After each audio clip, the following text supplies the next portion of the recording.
पिछले एपिसोड में हमने शीमू के बारे में जाना था, जिसका बचपना बहुत ज्यादा दर्दनाक होता है। उसके माता पिता नहीं थे। जिस दोस्त के घर वालों ने उसको पाल कर बड़ा किया, उसके दोस्त के घर वालों को भी सबको मार दिया गया था। जहाँ पर शीमू गया वहाँ पर उसके साथ सिर्फ बुरा ही हुआ, कभी उसके साथ कुछ अच्छा हुआ ही नहीं। इस वजह से यही जो तकलीफें उसके साथ हुई थी, उसने उसको मजबूर किया स्ट्रॉन्ग बनाने पर। और तब शीमू निकल पड़ा एक ऐसे सफर पर ताकि जितने भी लोगों ने उसके परिवार के साथ ये हरकत की है, उनसे भी से वो बदला ले सके। लेकिन उसके अंदर एक खास तरह का पॉइजन था कि जब भी वो स्ट्रॉन्ग बनाने की खुद को कोशिश करेगा, वो पॉइजन ट्रिगर हो जाएगा। उसके लिए एक स्पिरिट पिल चाहिए होती है। जब तक कि वो स्पिरिट पिल शीमू को नहीं मिलती, तब तक कि वो ऐसे ही जिंदगी और मौत के बीच में झूलता रहेगा। जिसके बाद यहाँ से ये एपिसोड शुरू होता है। तो इस एपिसोड की शुरुआत में फॉक्स गैंग के जो लोग थे वो सभी यहाँ पर पार्टी वगैरह कर रहे होते हैं, क्योंकि शीमू ने यहाँ पर आने के बाद इनको बचा लिया था ना ड्रैगन गैंग वालों से। तो इसी के लिए वो सब यहाँ पर सेलिब्रेट कर रहे थे कि आज तो बड़ा मजा ही आ गया। फैंकवान भी उनके साथ होता है और कहने लग जाता है कि आज की जो हमारी जीत है ना, वो हम सबको इसका बराबर से क्रेडिट मिलता है, क्योंकि हम सब ने हेल्प की है उस ड्रैगन गैंग वाले बंदों को उनकी औकात दिखाने के लिए। तो उसके गैंग के बंदे कहने लग जाते हैं कि नहीं मास्टर, आप ऐसा क्यों कह रहे हैं, सबसे ज्यादा तो आपने साथ दिया है। अगर आप साथ नहीं देते तो हम लोग कहाँ ही अकेले उस ड्रैगन गैंग का मुकाबला कर पाते हैं। तो फैंकवान कहने लग जाता है कि अगर किसी एक ही बंदे को खास क्रेडिट देना है तो वो क्रेडिट जाता है उसे मास्क वाले बंदे के ऊपर, यानी कि अपने शीमू के ऊपर। इन लोगों को नहीं पता कि शीमू कौन है, क्योंकि जब भी वो इनके पास आता है तो मास्क लगा कर आता है। तो फैंकवान कह रहा था कि वो मास्क वाला बंदा ही सबसे ज्यादा अकेले कैडेट का हकदार है। अगर वो नहीं आया होता ना तो हम सब यहाँ पर मर गए होते। हमारे लिए बिल्कुल वो एक मसीहा है। तो बाकी लोग भी कहने लग जाते कि हाँ मास्टर, आप बिल्कुल ठीक कह रहे हैं। लेकिन ये लोग बातें कर ही रहे थे कि तभी वहां पर उनका गेट जो होता है वो फूट जाता है। ऐसा लग रहा था कि कोई वहां से एंट्री मार रहा है। और इसके बाद देखते ही देखते यहाँ पर वही बंदा एंट्री मारा था जिसको हमने लास्ट एपिसोड के एंडिंग में देखा था, उसी ड्रैगन गैंग के बंदों के साथ। जब इसने सुना था उसी मास्क वाले बंदे के बारे में कि वो इतना ज्यादा टैलेंटेड है, तो इसको इंटरेस्ट आ गया कि वो एक बार मिलना चाहता है उस मास्क वाले बंदे से। तो उसी को ढूंढता हुआ वो फॉक्स गैंग के अंदर आ चुका था। यहाँ पर आने के बाद कहने लग जाता है कि वो मास्क मैन कहाँ पर है, मुझे उससे मिलना है। फॉक्स गैंग के बंदे कहने लग जाते हैं कि तू आखिर है कौन और तेरी हिम्मत कैसे हुई यहाँ पर आने की, तुझे पता है ना कि ये इलाका फॉक्स गैंग का है, निकल जाए यहाँ से। तो जैसे ही एक बंदा उस बंदे को मारने वाला था कि वो दूसरा वाला बंदा सीधा उसके ऊपर अटैक करते हुए उसकी वाट लगा चुका था। सारे के सारे लोग हैरान रह जाते कि ये अजनबी बंदा यहाँ पर आया कैसे। पूरे फॉक्स गैंग वाले लोग उस बंदे के साथ फाइट करना शुरू कर चुके थे, लेकिन वो बंदा अकेले ही पूरे फॉक्स गैंग के जितने भी लोग थे उन सभी की वाट लगाया जा रहा था। मानो कि यहाँ पर उसके सामने टिक पाना किसी का भी इम्पॉसिबल है। इतना ज्यादा स्ट्रॉन्ग था कि उसने एक सेकंड के अंदर सबकी वाट लगा कर रख दिया। यहाँ पर फैंकवान भी उस बंदे के साथ फाइट करने की कोशिश करता है, और जब यहाँ पर वो उसके भाले को देखता है तो उसके भाले के ऊपर उसी बंदे का नाम लिखा हुआ था, जिससे जाकर फैंकवान को समझ में आता है कि ये तो वांग तियानहाओ है, इस फेंगशियान सिटी का नंबर 1 कल्टीवेटर। ये वांग तियानहाओ वही था जिसकी लोग तारीफ करते थे। जब भी लोग सुनते थे शीमू के बारे में कि शीमू इतना अच्छा स्ट्रॉन्ग बनता जा रहा है, तो लोग वांग तियानहाओ का ही नाम बीच में ले आते हैं कि उसके सामने तो शीमू नहीं टिक सकता। तो आज फाइनली यहाँ पर हमने इस तियानहाओ की शक्ल देख ही ली। फैंकवान हैरान रह चुका था कि ये तियानहाओ यहाँ पर क्यों आया है, आखिर इसको कब से हमसे दुश्मनी हो गई। एक ही मिनट के अंदर उस तियानहाओ ने पूरे के पूरे फॉक्स गैंग के सभी बंदों को अधमरा करके छोड़ दिया था। फैंकवान उससे फाइट करने की कोशिश करता है, लेकिन फैंकवान भी उसका मुकाबला नहीं कर पाता। तियानहाओ मार मार कर उसकी हालत खराब कर चुका था, और एक ही अटैक में वो उसको इंजर्ड करते हुए ये कहने लग जाता है कि मुझे इज्जत से बता कि वो मास्क मैन कहाँ पर है, क्योंकि मैं उससे ही मिलने के लिए आया हुआ हूँ। अगर तू यहाँ पर उसको नहीं बुलाता है ना, तो अगले कुछ ही मिनट के अंदर इस दुनिया से ही मैं फॉक्स गैंग को मिटा कर रख दूंगा। पर फैंकवान को पता था कि अगर मास्क मैन यहाँ पर आया तो ये तियानहाओ उसकी भी जान ले लेगा, जो कि वो ये नहीं चाहता। इसलिए वो बताने से इनकार कर देता है कि मैं नहीं बताऊंगा मास्क मैन कहाँ पर है। लेकिन फॉक्स गैंग का ही एक साथी था जो कि अपने मास्टर की इस तरह से बुरी हालत नहीं देख सकता था। तो वो कहने लग जाता है तियानहाओ से कि तुम फिक्र मत करो, मैं बुला कर लाता हूँ उस मास्क मैन को, लेकिन शर्त ये कि तुम्हें मेरे मास्टर को छोड़ना पड़ेगा। फैंकवान अपने साथी से कहने लग जाता है कि क्यों बेवकूफी कर रहे हो, क्यों बुला रहे हो उस मास्क मैन को, उसकी जान खतरे में मत डालो। मैं नहीं चाहता कि हमारी वजह से उस बेचारे को भी कुछ हो जाए। लेकिन वो फॉक्स गैंग का बंदा ये बात नहीं सुनता। वो तुरंत अपने पास से तालिस्मान निकालते हुए उसको अपने पेट चमगादड़ में बदलता है, और वो चमगादड़ चला जा चुका था शीमू की तरफ, ताकि वो उसको यहाँ की सिचुएशन बता सके। अब हम शीमू को देखते हैं। वो अपना कमरे के अंदर बैठकर जितने भी उसने पैसों से हर्ब्स खरीदे हैं, उसके पास पुराने रिसोर्सेस वगैरह है कल्टीवेशन करने के, उन सभी को इकट्ठा किया होता है, और देख रहा था कि इसकी मदद से मैं जो अपनी रिफाइनिंग टेक्निक को कल्टीवेट करने के बारे में सोच रहा हूँ, क्या मैं उसको कल्टीवेट कर सकता हूँ, क्या उस टेक्निक को कल्टीवेट करने के लिए इनफ रिसोर्सेस मेरे पास मौजूद है या अभी भी कुछ बाकी है। तो उसको पता चलता है कि नहीं यार, उतने रिसोर्सेस नहीं है, थोड़े से और लगेंगे। वो कहता है कि लगता है वो रिफाइनिंग मेथड सीखना ना अभी थोड़ा और लंबा टाइम जाएगा उसमें। तो एक काम करता हूँ, मेरे पास कुछ और टेक्निक के भी स्क्रोल है, उन सभी को देखने लग जाता हूँ। क्या पता अभी जितने मेरे पास रिसोर्सेस है उनकी मदद से मैं दूसरी टेक्निक को कल्टीवेट कर पाऊँ।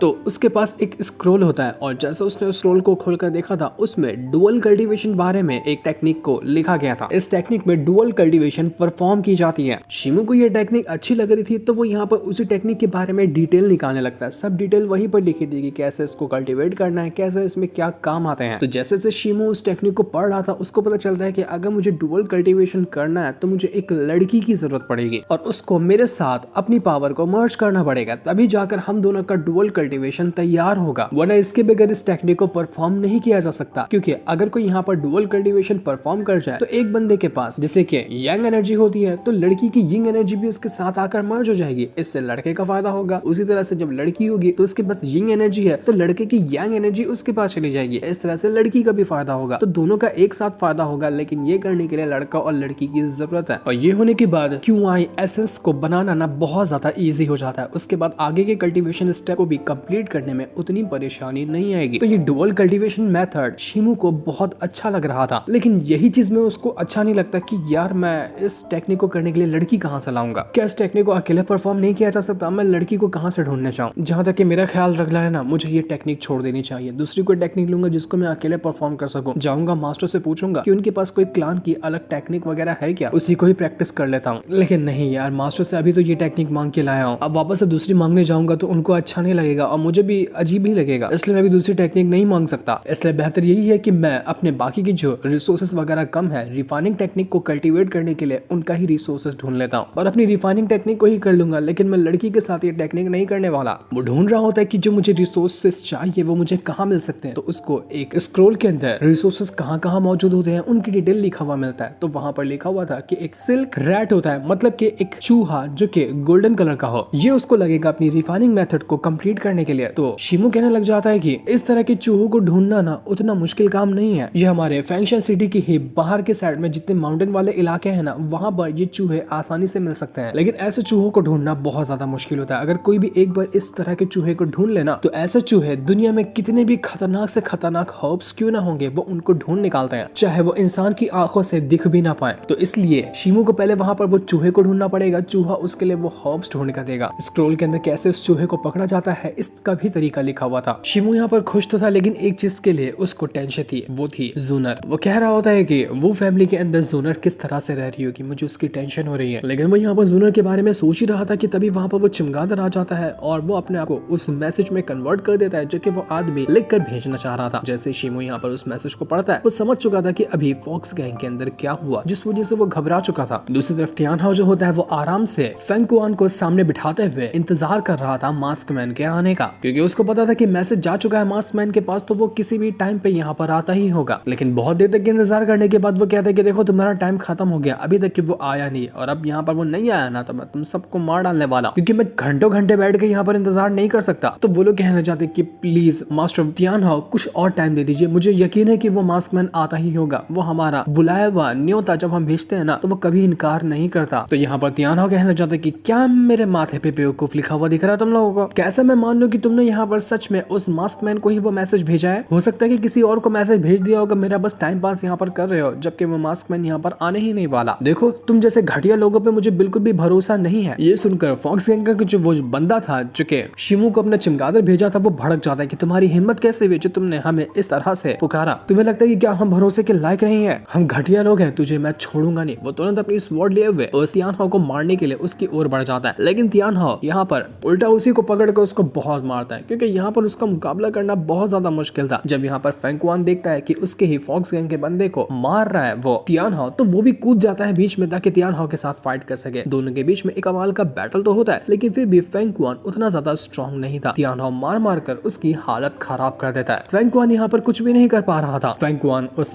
तियान हाओ से कहने लग जाते कि अगर तुम्हें किसी को मारना ही है ना तो मुझे मारो ना, तुम मास्क मैन का क्यों इंतजार कर रहे हो? उसको छोड़ो, मैं हूँ यहाँ पर फॉक्स गैंग का लीडर, तो तुम मुझे मारो। तो ये सुनकर यहाँ पर तियान हाओ कहने लग जाते कि ठीक है फिर अगर तुम्हें ही मारना है तो मैं पहले तुम्हें मारता हूँ, उसके बाद मास्क मैन को मार दूंगा। एक पर एक फ्री। वो तुरंत अपना भाला लिए हुए चला जा चुका था उसी फेंग कुआन की जान लेने के लिए, लेकिन जैसे वो उसकी जान लेने वाला था कि तभी वहां पर बीच में आ जाता है शिमू अपनी शैडो टेक्निक का यूज करते हुए और एक ही घसीट के पंच क्या मारता है कि तियान हाओ दूर जाकर फेंका चुका था। शिमू यहाँ पर कहने लग जाता है कि फॉक्स गैंग के मेरे साथियों मुझे माफ कर देना, मुझे आने में थोड़ा सा देर हो गया, मुझे और जल्दी आ जाना चाहिए था। तियान हाओ कहने लग जाता है कि अच्छा तो तुम हो वो मास्कमैन जिसके चर्चे इतने ज्यादा चलते हैं, पहली बार तुम्हें देख रहा हूँ, अच्छा लगा तुमसे मिलके।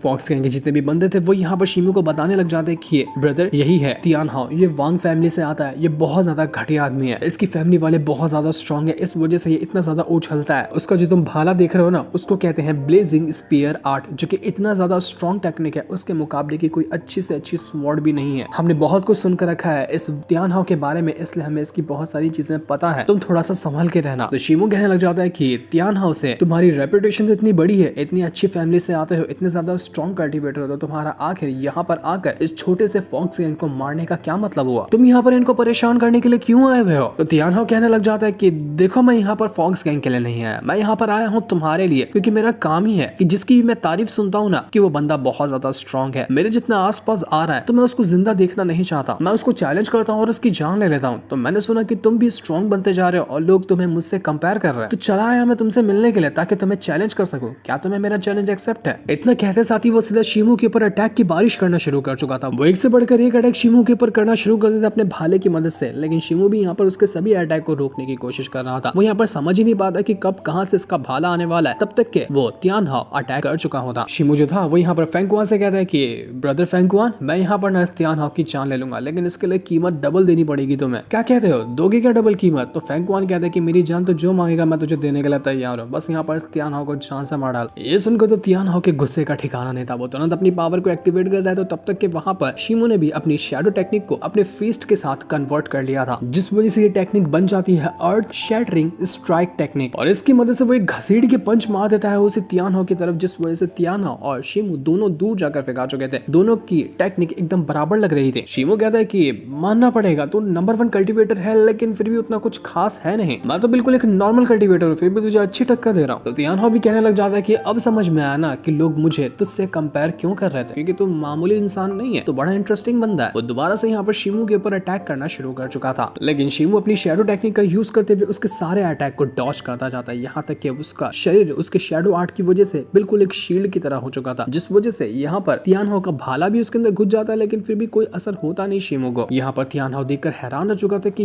ये कैसे पॉसिबल है, मेरा भाला भी इसका कुछ बिगाड़ नहीं पाया, ये इंसान है कि पत्थर का टुकड़ा है। वो यहाँ पर कई सारे अटैक करने की कोशिश करता है, लेकिन शैडो टेक्निक की वजह से एक भी अटैक उसके ऊपर लगता ही नहीं। हर अटैक के साथ वो तियान हाओ भड़कता जा रहा था, उसको बर्दाश्त ही नहीं हो रहा था कि मेरा अटैक यहाँ पर काम क्यों नहीं कर रहा, उसको अपनी बेइज्जती महसूस हो रही थी, इसलिए वो पागलों की तरह शिमू के ऊपर अटैक करता, लेकिन शिमू बिंदास वहां पर खड़ा था। शिमू कहने लग जाता है कि जब एक कल्टिवेटर डबल मेथड को फॉलो करता है ना, एक इंटरनल मार्शल आर्ट और एक एक्सटर्नल मार्शल आर्ट, तो उसका हाल जैसा कि मैं स्ट्रॉन्ग हूं ना पत्थर जैसा, वैसा ही हो जाता है। मैंने दोनों मार्शल आर्ट को सीखा है, इसलिए तू कितना भी वेपन चला ले मुझे उसका कोई असर नहीं होने वाला, जिसका तू नमूना देख ही पा रहा है। वो उसको उकसाने लग जाता है कि और कुछ खास टेक्निक है तो उसका भी यूज कर ले, वरना मेरा एक ही पंच तुझ पर भारी पड़ने वाला है, क्योंकि मेरे पास ज्यादा टाइम नहीं है, तू मेरा टाइम बर्बाद कर रहा है। तो ये सुनकर वो जो तियान हाओ था वो बहुत ज्यादा भड़क चुका था, वो दोबारा से अपनी बहुत खतरनाक टेक्निक को यूज करता है और उसकी मदद से अटैक देकर मार चुका था शिमू के ऊपर, लेकिन शिमू भी यहाँ पर उसके अटैक को रोक लेता है। उसने सीधा उसके भाले को पकड़ा और उठाकर फेंक दिया उसे तियान हाओ को। तियान हाओ दूर जाकर फेंका चुका था। तियान हाओ को यकीन ही नहीं होता कि नहीं, ये नहीं हो सकता, आखिर ये इतना ज्यादा स्ट्रॉन्ग कैसे है जिसका मुकाबला मैं नहीं कर पा रहा। ऐसा तो नंबर 1 कल्टिवेटर का मेरा खिताब जो है वो एक ही बार के अंदर इसको मिल जाएगा। इसके बाद शिमू की बारी आती है। अब शिमू यहाँ पर अंधाधुन अटैक देकर मारने लग जाता है उसे तियान हाओ के ऊपर। तियान हाओ बस यहाँ पर शिमू को देखते हुए उसकी टेक्निक समझने की कोशिश कर रहा था कि ये शैडो टेक्निक है कैसी, कहां से इसने इसको सीखा, लेकिन उस बेचारे को नहीं पता कि शिमू की ब्लड लाइन ही ऐसी है जिसकी मदद से उसका शरीर पत्थर जैसा है, और ये ब्लड लाइन की पावर उसको उसके फादर से ही मिली है। पर इसका यही नुकसान था कि शरीर तो पत्थर जैसा हो जाएगा, लेकिन पॉइजन का भी असर मिलेगा। इस वजह से शिमू का जो शरीर था हल्के फुल्के टेक्निक को सीखने के बाद भी इतना स्ट्रॉन्ग था कि उसको डिस्ट्रॉय किया ही नहीं जा सकता। तियान हाओ यहाँ पर अपनी हार मान चुका था, लेकिन वो यहाँ पर कहने लग जाता है कि देखो, अगर मैं यहाँ पर अपनी फुल टेक्निक का जितनी मेरे पास पावर है सबका यूज कर लूँ ना, तब भी मुझे नहीं लगता कि मैं तुम्हें हरा पाऊंगा। लेकिन अगर मुझे 3 महीने का टाइम मिले, 3 महीने के अंदर अगर मैं प्रैक्टिस करूँ ना, उसके बाद मैं तुम्हें हरा सकता हूँ। तो मैं तुम्हें 3 महीने का टाइम देता हूँ। 3 महीने बाद मैं दोबारा से आऊंगा तुमसे फाइट करने के लिए। उम्मीद है कि तुम तैयार रहोगे, क्योंकि उस बार मैं पूरी तैयारी के साथ आऊंगा। अभी तो मैंने तुमको एक लूजर समझा था, इसलिए ऐसे ही आ गया, लेकिन अगली बार पूरा तैयार होके आऊंगा उस टाइम फाइट करने का मजा कुछ और ही होगा। वो यहाँ पर कुछ पैसे भी देकर जाता है शिमू को कि ले जाओ ये पैसे, और जितने भी तुम्हारे फॉक्स गैंग के बंदे को चोट लगी है ना उनका इलाज करवा लेना। फॉक्स गैंग के लोग ये देखकर हैरान रह जाते कि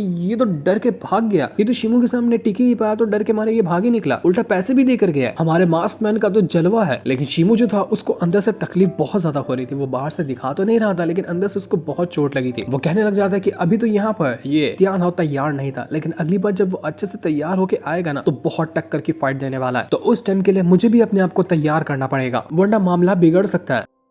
दूसरी तरफ हम जूनर को देखते हैं जो कि वो फैमिली के अंदर ही मौजूद थी, और यहाँ पर वो फैमिली का जो मास्टर होता है उसके साथ बात कर रही थी। वो कहने लग जाती है कि देखिए मास्टर, आपको पता ही है कि हमारी जो फैमिली थी ना वो कितनी बुरे हालातों से गुजर रही थी, तो इसलिए मेरे फादर ने आपके वो फैमिली के अंदर रिश्ते की बात की और आप लोग इसके लिए मान गए। लेकिन मुझे भी पता है कि हमारा और आपका कोई कंपैरिजन नहीं है। आप लोग कहाँ इतने अच्छे रेप्यूटेड फैमिली वाले हैं और हमारे पास कुछ भी नहीं है। तो अगर अभी भी आप ये जो एंगेजमेंट हमारी हो चुकी है वो फैमिली के अंदर, उसको आप तोड़ सकते हैं। अगर तोड़ना हो तो आप बेफिक्र इसके बारे में बताइएगा, क्योंकि मैं भी एंगेजमेंट तोड़ने के लिए तैयार हूँ, क्योंकि मैं आप लोगों को डिजर्व नहीं करती। तो वो मास्टर कहने लग जाता है कि जूनर, तुम बहुत ज्यादा सोचती हो, ऐसी कोई बात नहीं है। तुम वैसे भी हमारे फैमिली की होने वाली बहू हो और तुम एक बहुत अच्छी लड़की हो। तुम जैसी लड़की चाहे किसी भी फैमिली से आती हो, कहीं से भी क्यों ना आती हो, वो एक बहुत ज्यादा रिस्पेक्टेड लड़की होती है। तुम्हारी जैसी लड़की अगर हमारी वो फैमिली में आएगी तो हमारी वो फैमिली की शान और ज्यादा बढ़ेगी। बस बात अभी यही है कि शादी की जो डेट है ना वो अभी तक कंफर्म नहीं हुई, हम जल्दी इसको कंफर्म करवा देंगे। लेकिन अंदर से ये मास्टर की शक्ल देखकर लग रहा था कि कुछ न कुछ तो घोटाला कर रहा है ये अंदर से, कुछ तो ऐसा घटिया प्लान चल रहा है इसके दिमाग में जो कि अभी ये बाहर निकाल नहीं रहा। वो कहने लग जाता है कि जुनर, तुम्हें फिक्र करने की जरूरत नहीं है, तुम ना हमारे ही फैमिली की होने वाली हो, तो जो भी तुम्हारे लिए हमसे हो सकेगा ना हम तुम्हें वो करके देंगे। तुम बेफिक्र जो चाहिए होगा हमसे मांग सकती हो, शर्माना नहीं किसी भी चीज के लिए। तो जुनर भी कहती कि मास्टर आपका बहुत बहुत शुक्रिया, मैं आपको बिल्कुल भी परेशान नहीं करूंगी, आपने जो मेरे लिए किया है वो अभी तक के बहुत है। तो अब जुनर के जाने के बाद वहाँ पर मास्टर का बेटा आता है जिसका नाम था वो हुआ, और इसी की शादी होने वाली है जूनर के साथ। तो वो हुआ अपने फादर से कहने लग जाता है कि फादर, आप सच में चाहते हैं कि मैं इस जूनर के साथ शादी करूं? तो यहाँ पर उसका फादर कहने लग जाता है कि अरे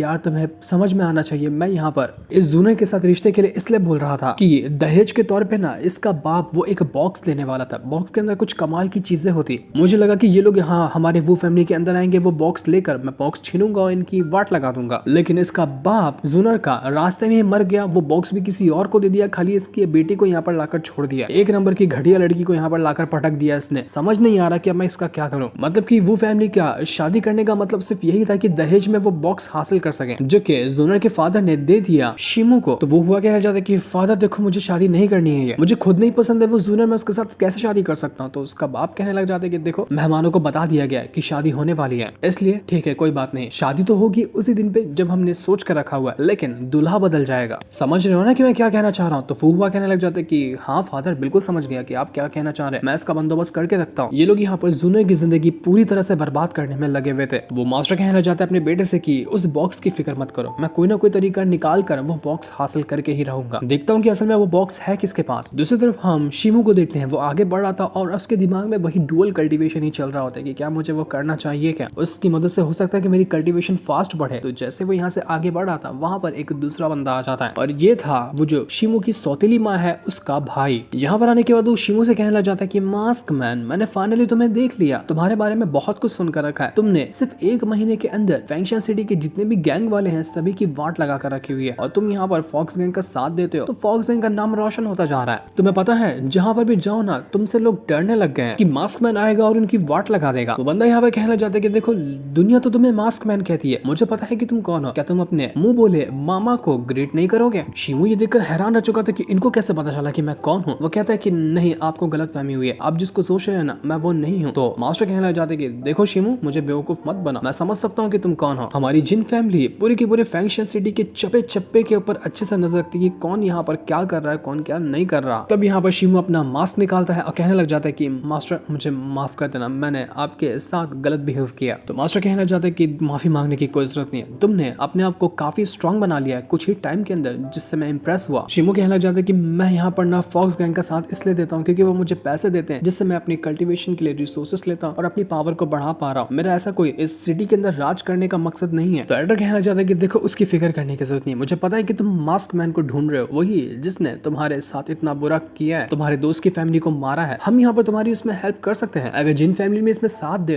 तो वो मास्क मैन को ढूंढना उतना मुश्किल नहीं होगा, लेकिन उसके लिए तुम्हें भी हमारा साथ देना होगा, जिस तरह से तुम्हारे फादर हमारा साथ दिया करते थे। लेकिन शिमू कहना चाहता है कि देखिए, मुझे मेरे फादर से कंपेयर मत कीजिए, उसने आपका साथ दिया होगा, लेकिन मैं उनके रास्ते पे नहीं चलने वाला। मैं अपने अलग रास्ता बना चुका हूँ, मुझे जिससे बदला लेना है ना, मैं खुद उसको ढूंढ निकालूंगा। तो मास्टर कहना चाहते हैं कि देखो, मैं तुम्हारे पर कुछ जोर जबरदस्ती नहीं कर रहा हूँ, तुम्हारे टाइम भी दे रहा हूँ, तुम आराम से सोचो और फैसला निकालो कि तुम हमारा साथ देना चाहते हो या नहीं चाहते हो। इससे तुम्हें तुम्हारे दुश्मन भी जल्दी मिलेंगे, अपना बदला भी पूरा जल्दी कर पाओगे। आराम से सोचकर मुझे इसका जवाब देना। याद रखना कि हमारी जिन फैमिली तुम्हारी ही है। इसके बाद हम उसी मास्टर को देखते हैं जो कि अपने कोर्टयार्ड में आकर किसी बंदे को प्रैक्टिस करवा रहा था। उस बंदे के अंदर से ऐसी पावर बाहर निकल कर आ रही थी जिसका कोई हिसाब भी नहीं लगाया जा सकता, मानो कि वो यहाँ पर अपना ब्रेक थ्रू कर जाएगा। तो वो मास्टर उसी की हेल्प कर रहा होता है ताकि वो बंदा अपना ब्रेक थ्रू कर सके। वो बंदा उस मास्टर से कहता है कि फादर, मैं अब और ज्यादा बर्दाश्त नहीं कर पाऊंगा, मैं मर जाऊंगा, मुझसे और ज्यादा ये कल्टिवेशन प्रैक्टिस नहीं हो रहा। तो मास्टर कहता है कि इसको प्रैक्टिस करते रहे, भले से तू यहाँ पर मर क्यों ना जाए, मुझे उससे फर्क नहीं पड़ता, लेकिन तुझे इसको प्रैक्टिस करना ही पड़ेगा। वो यहाँ पर अपनी पावर का यूज करते हुए और ज्यादा अपने बेटे को प्रैक्टिस करवाने में लगा हुआ था। वो कहने लग जाता है कि एक अच्छा कल्टीवेटर बनने के लिए सिर्फ मार्शल आर्ट की ट्रेनिंग नहीं चाहिए होती है, बल्कि अच्छी खासी टेक्निक वगैरह भी चाहिए होती है ताकि किसी को मार सके। उसी के साथ साथ स्किल्स भी चाहिए होती है। तुम्हारे पास उतना कुछ है नहीं, और अगर तुम्हारे पास तुम्हारा कुछ खास टेक्निक, स्किल, कल्टीवेशन है ही नहीं, तो तुम खाली मार्शल आर्ट लेके अचार डालोगे क्या? मैं नहीं चाहता कि तुम ऐसे लूजर बने रहो। मैं अपना बेटा नहीं चाहता हूँ, लेकिन मुझे कमजोर बेटा बिल्कुल नहीं चाहिए। तो देखते ही देखते जैसे उसने अपनी पावर को एक्टिवेट किया था, उसके बेटे के अंदर से ऐसा ऑरा बाहर निकल कर आता है कि ऑरा का वहां पर ब्लास्ट हो गया था और इसके बाद सारी चीजें स्टॉप हो जाती है। ऐसा लग रहा था कि यहाँ पर उसका बेटा बेहोश हो गया, लेकिन उसने शायद इस टेक्निक को कल्टीवेट कर लिया। लेकिन जब उसका फादर देखता है तो देख पाता है कि यहाँ पर उसने अभी तक के अपने की एनर्जी को कल्टीवेट कर ही नहीं पाया, कोई फायदा हुआ ही नहीं। उसका फादर उससे कहना चाहता है कि मैंने तुझे स्पिरिट पिल दिया था ना, पता है लोग कितना मरते हैं स्पिरिट पिल के लिए, मैं तुझे वो भी ला कर देना, तब भी तू यहाँ पर कल्टीवेशन क्यों नहीं कर पा रहा? इतना यूजलेस क्यों पैदा हुआ तू? उस शिमू को देख रहा है बिना स्पिरिट पिल के, उसके अंदर पॉइजन भरा हुआ, लेकिन तब भी वो तुझसे ज्यादा स्ट्रॉन्ग बन चुका है। नल्ले कहीं के तेरे पास कुछ नहीं है। जिन फैमिली के एंसेस्टर भी उससे कितना ज्यादा इंप्रेस है कि वो बिना मेहनत के भी, बिना किसी खास चीज के भी अपने आप को स्ट्रॉन्ग बनाता जा रहा है। यहाँ तक कि हमारी जिन फैमिली की जो सीक्रेट मेथड वगैरह है और कुछ हमारे पर्सनल मैटर जो है ना, उसको भी सॉल्व करने के लिए वो उसी की हेल्प चाहते हैं। इसी वजह से उनके कहने पे मैं कल गया था उसके पास, शिमू के पास, ताकि मैं उसको बता सकूं कि वो हमारी जिन फैमिली का साथ दे, लेकिन उसने मुझे मुंह पर इग्नोर मार दिया। तो कम से कम तू तो अपने आप को स्ट्रॉन्ग बना ताकि एंसेस्टर की नजरों में तू आ सके, और वो काम तुझे देंगे जो कि वो शिमू से करवाना चाहते थे। नल्ला का नल्ला रहेगा, तुझसे कुछ नहीं होने वाला। तो उसका बेटा कहता है कि फादर, कौन सा ऐसा सीक्रेट काम है जो कि वो शिमू से करवाना चाहते थे, मैं उसको कर सकता हूँ ना? तो उसका बाप कहता है कि दिमाग खराब है क्या? पहले अपनी क्यूआई एनर्जी को कल्टीवेट करने के बारे में पहले सोच, वो कल्टीवेट कर, उसके बाद सोचूंगा तुझे वो काम बताना है या नहीं बताना, क्योंकि जो काम तेरे बस का नहीं है उसको तू समझ के सुनकर भी क्या उखाड़ लेगा। ऐसा ही लूजर बना रहा तो मार्शल एकेडमी में तेरा एडमिशन कैसे होगा? यहीं पे पड़ा रह जाएगा जिंदगी भर। बहुत लंबी क्लास लगा दी मास्टर ने तो अपने बेटे की यहाँ पर। तभी एक बंदा आता है जो कि कहने लग गया था कि बाहर वो हुआ आया हुआ है जो कि मास्टर आपके बेटे से मिलना चाहता है। तो मास्टर अपने बेटे से कहता है कि यही तेरा काम है, दोस्तों के साथ बाहर घूमना और प्रैक्टिस ढंग से करना नहीं, तभी तो यहाँ पर इतना स्ट्रॉन्ग बन नहीं पा रहा। मैंने तुझसे कहा था ना कि वो हुआ से छोड़ और तियान हाउ से दोस्ती बना। तियान हाउ ज्यादा स्ट्रॉन्ग है, वो तुझे अच्छे से सिखाएगा। उस वो हुआ से क्यों दोस्ती बना कर रखा है तू?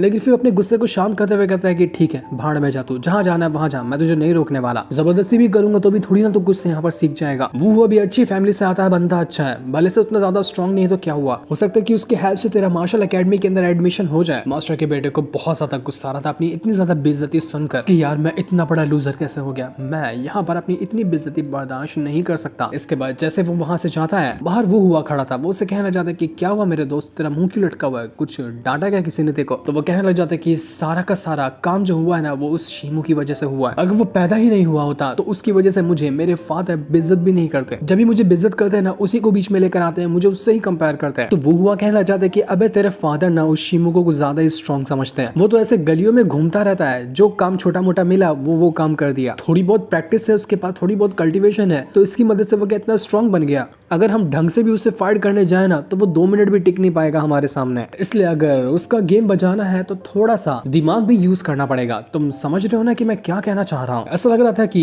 अब ये लोग यहाँ पर से मिलकर शिमू को परेशान करने की या फिर उसकी जान लेने की कोशिश करेंगे, लेकिन इनका असल में क्या होगा? क्या शिमू ही इनकी वाट लगा देगा? ये तो अभी हमें पता चलेगा नेक्स्ट एपिसोड के अंदर, जिस सीन को दिखाते साथ ही ये वाला एपिसोड यहीं पर एंड हो जाता है। Thanks for watching.